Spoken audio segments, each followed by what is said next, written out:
Hello, and welcome once again to the Dr. Zeero Xiron Free Magic Secret Show, where we investigate all forms of magic. We talk about all kinds of things and stuff. We talk about the book that I wrote called Apex Unhinged. If you just Google it, you'll find it.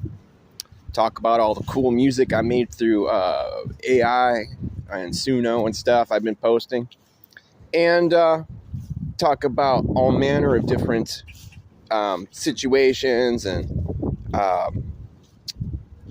diatribes from different people in the occult community that we see here on YouTube and such.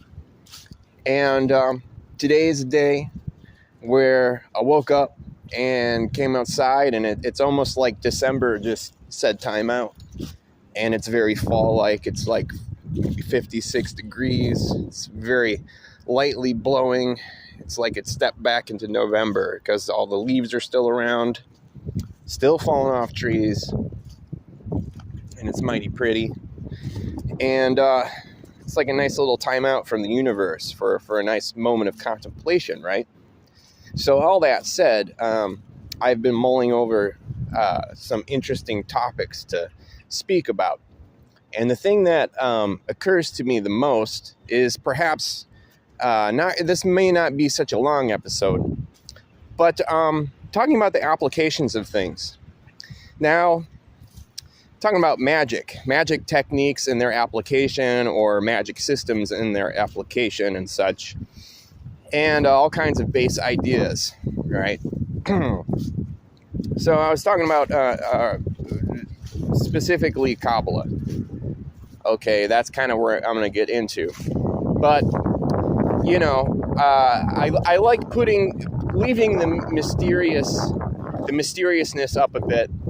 And the important thing of being trying to teach people something is that, you know, you lead them maybe 60% of the way there, and then you lay down a bunch of breadcrumbs, which would represent the next 20%, and then they'd have to find the next 20% after that, because, you know, a good mentor in there, you know, you lead someone so far away, and then they have to figure out their own path. And there's a lot of things that I just never tell people. See, I like to promote magic, not only just on a social media channel, but I'm one of these dudes who's always buying a bunch of cheap books and keeping them with me so that I could, when I run into the right individual, the universe taps me on the shoulder and says, that person right there. And then I slip them like that dude in Needful Things. I give them exactly what they were hoping for or wanting, and they didn't know that they even had.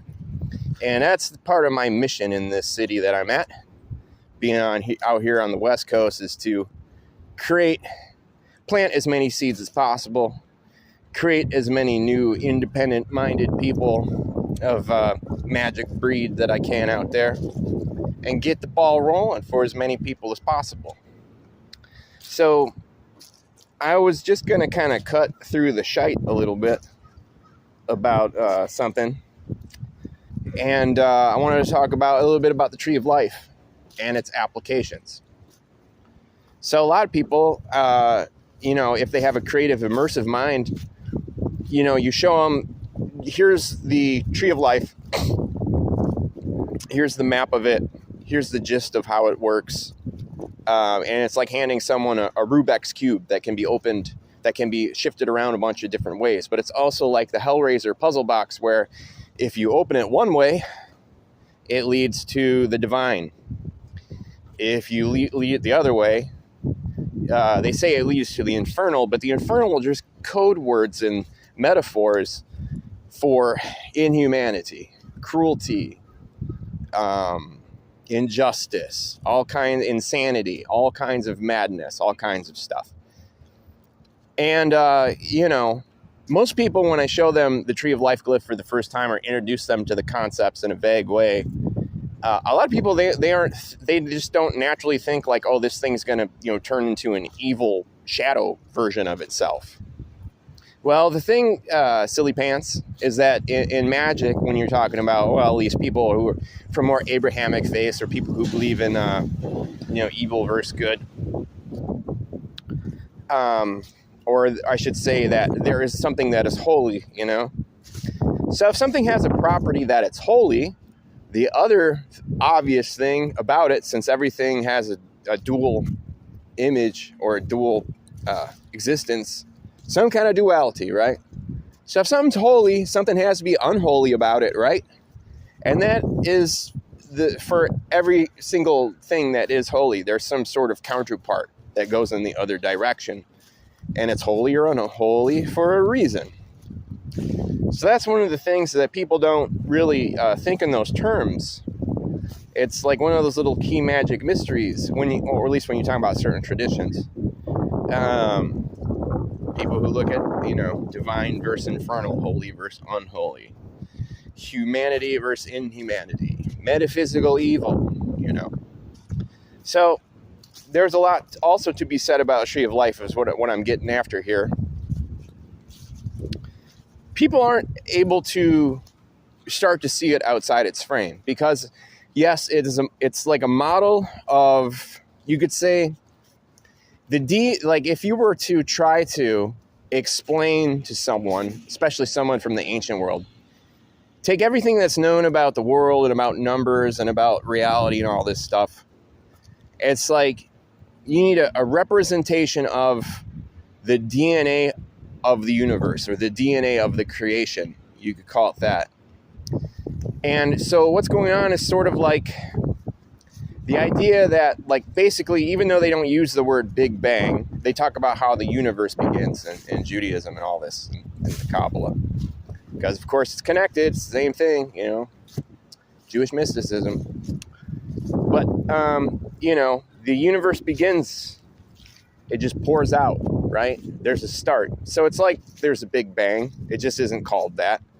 But so we can look at it as the Big Bang from our scientific perspective these days. It's like in that part, it's right. So it's sort of the idea of that, like a great blast of energy infused with intelligence and purpose and such, something that we can't really measure or understand completely, just erupted from nothingness and then created the universe. Well, the idea of the tree of life is that it's the DNA of the universe, the encoded information of everything that will expand, and then also the physical universe in and of itself. And then there is also the idea of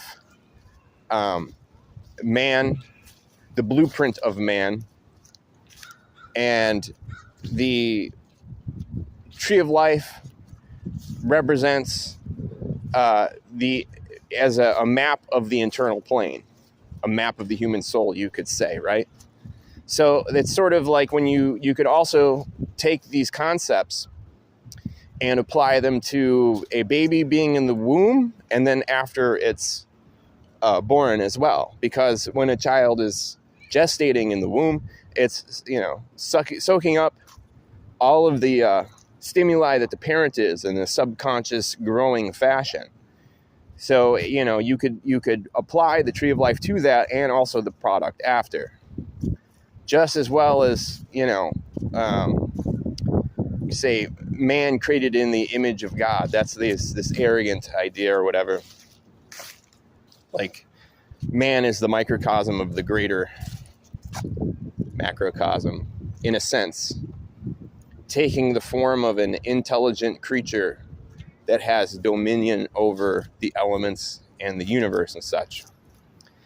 And the blueprint for humanity is called Adam Kadmon. That's like the code name. But I also want you to understand that to understand the tree of life, it's like this. You learn it from the start, which is 0 into 1, and then 1 on down to number 10, and then you learn all the paths in between. So the journey from Keter, which is number 1, all the way to Melkut, which is number 10. Melkut, of course, stands for the earth. It's where everything that is taught is finally solidified. It's sort of like watching a computer program render, when like a bar slowly moving, saying, oh, your program is rendering. That's kind of like learning the tree is basically like that. You learn the whole rendering process from start to finish, and there's so much that it entails. And you learn not only like how intelligence could be rendered, and slowly formatted, or how the components of a universe could be completely formatted. But it also teaches you how to create using the system. And we have to talk about using physical means to create things in the world, but also about how your words, each word you speak, the tongue is the greatest magical weapon. They say the word is the ultimate magical weapon because it's like the number one go-to. You can move mountains by telling people the right thing or saying the right thing, impassioning people or doing whatever. So before I get too straight, I'm going to return to those that I just mentioned. But talking about the tree of life, when you do learn it, it's like you learn it in the fashion that it renders, from like 0.01% to a perfect 10. And when you reach the final 10, this Sephirot of Malkut, you realize you're on the earth, and that's where you actually stand, having learned all that information. And then you realize the next step is to turn back around, use that information, and climb upwards back to source and understand everything compacted to a unity of one.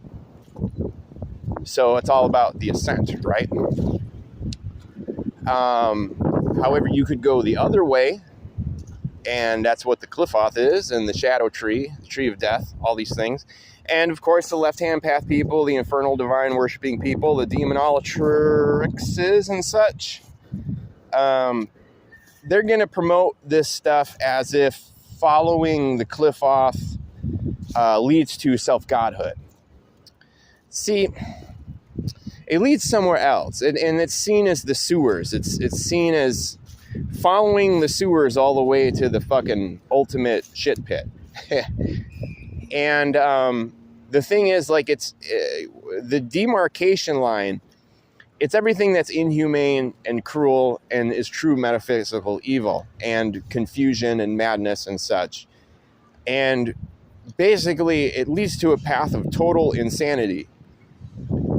And it doesn't really promise a wonderful result. Because here's the thing, is that when you truly look at, like, no one's ever gonna the Jews, you know, they're not gonna express it as such. Maybe someone who spells Qabalah with a Q and is hermetic about it, you know, maybe they won't express themselves in this way. But the whole idea of the tree of life is that when you ascend and you understand how everything can coagulate at one point, you reinvent yourself and you become the strongest version of yourself in gnosis with the universe.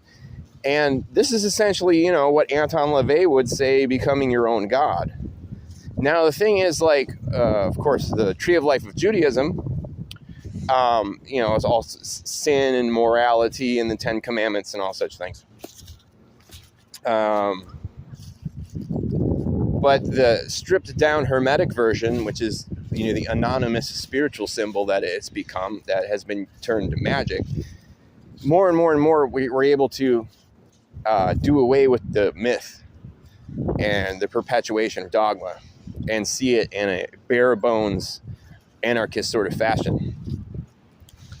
So the point is that, you know, union with the universe, in a sense, it fulfills the promise of being Adam Kadmon. And, you know, in a sense, you do become your own God, your own master of your own reality and all that shit. So understand that when you follow the Qliphoth, you know, a lot of people like to, you know, they like to put upside down pentagrams and such, stuff like this, and try to lay on this, like, sort of Anton LaVey Satanist sort of, like, viewpoint, this secular Satanism. Is that the right word? No, I don't think so. Anyway, you get what I'm saying. So, returning to that, all these little magic secrets, I did bring up the importance of that. Every time you speak and you send a word with a vibration to it that's encoded with information, and you're trying to communicate something, and you're trying to change the world, it's the same process as magic. And every single time that you relate any word, each word in itself is a tree of life. Each single one has its whole structure, its meaning, everything, how it ties into everything. You have to understand that. And then also, like, when you just inert the physical strength or energy towards a direction, towards a target, you know, that middle point, like the energy that flows through you towards something, whether it be pointing it outside your finger or reaching through your hand and you're just doing shit naturally. All your emotions and stuff, it's like you become the creator of those tree of lives, and you're just flinging out tree of lives like ninja stars all over the place. It's like an endless bombardment of all the artillery you could ever want. And when you start thinking about everything in these terms, you're much more structured. You can run anything through the prism of the whole map of the tree of life. So for right now, that is kind of like everything I wanted to say. I just really wanted you guys to, you know, I'm just tapping you on the shoulder and being like, think larger about this topic than simply it's this static thing pointing to dogmatic Abrahamic assent, and strip it to its bare bone essentials and look it through, you know, like the atheist's tree of life that's structured on like the coding of the universe, because it's all about number magic. All the Pythagorean philosophy is inherent in it. So all is number, and there's so much truth to that. So furthermore, read the Sefer Yetzirah, and that's also by Aryeh Kaplan, the rabbi who does a lot of translations for these old school holy magic books. But Kaplan, Kaplan, Aryeh, Aryeh, Aryeh Kaplan. Just Google him and look at all the things he's ever put out. So the Sefer Yetzirah, right? It was created in about 50 AD, but you're talking about number magic fused with the Jewish mythology and all this shit, and all the magical applications, and it teaches you how to create as God creates using the numbers of God. And it also teaches you how to make golems, and it talks about the 231 gates. And, you know, one gets the sneaking suspicion that golem equals egregore, if you know about that little magic secret. And the 231 gates are also created. There is a way when you, I don't want to be take it the wrong way, but if I remember correctly, there's a scheme where basically you arrange. Oh no, I thought my marijuana pipe just broke, but apparently not. Okay, cool. But there's a way of like, okay, so, you know, the tarot cards are educational flashcards for the Tree of Life, and there's a way to arrange them in a circle where, like, you pair different cards together, like as if they were yin-yangs, and they have different meanings, and it's this way to interlock all the different forms of this, like, really basic, Jewish magic philosophy, and that it renders the 231 gates in which the golem would be created in animating something, whether something alive or through an egregore, but that's the mythology of it. But the important thing is that it animates any idea in your head, more so than anything that you could possibly think. But you got to get the book to know what I'm talking about, because I'm not explaining it that great. But doop-de-doo deedle-dee. If this is the end of this rant, let it be the end of this rant. Unfortunately, I have one of these free sound recorders where, like, it keeps cutting me, and, like, it loses, like, the last random 30 seconds to 40 seconds of whatever I was doing.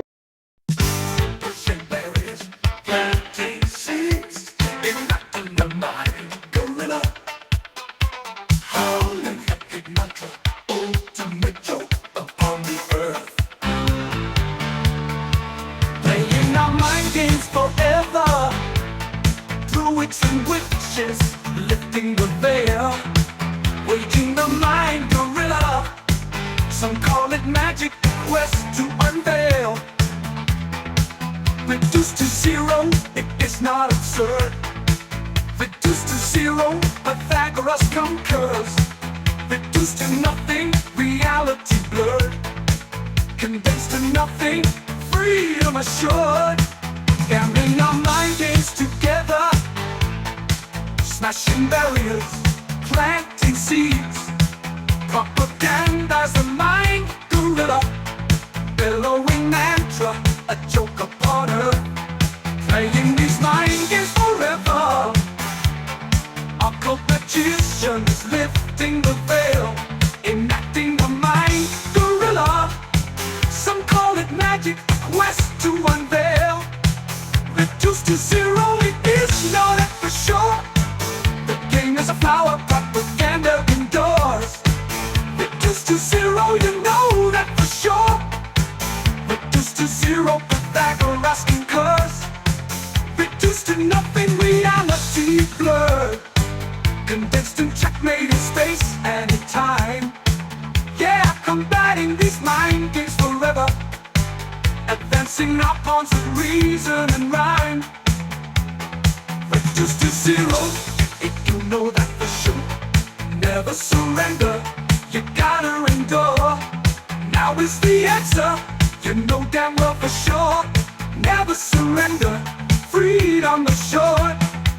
Gambling our mind games together, smashing barriers, planting seeds.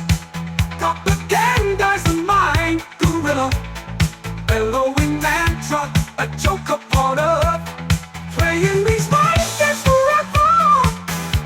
Occult magicians lifting the veil, enacting the mind gorilla. Some call it magic, the quest to unveil. Reduced to zero, you know that for sure. The game is a flower, propaganda indoors. Reduced to zero, you know that for sure. Reduced to zero, Pythagoras concurs. Reduced to nothing, free and learning door. Forever know, forever endures. The game is even the mind games together. Forever know that for sure. The game is a flower, propaganda indoors. Now is the answer and you know that for sure. The game is a flower, propaganda indoors. Forever indoors, propaganda indoors. Now is the answer and you know that for sure. Forever for sure, never surrender, forever indoors. Now is the answer and you know that for sure. Never surrender.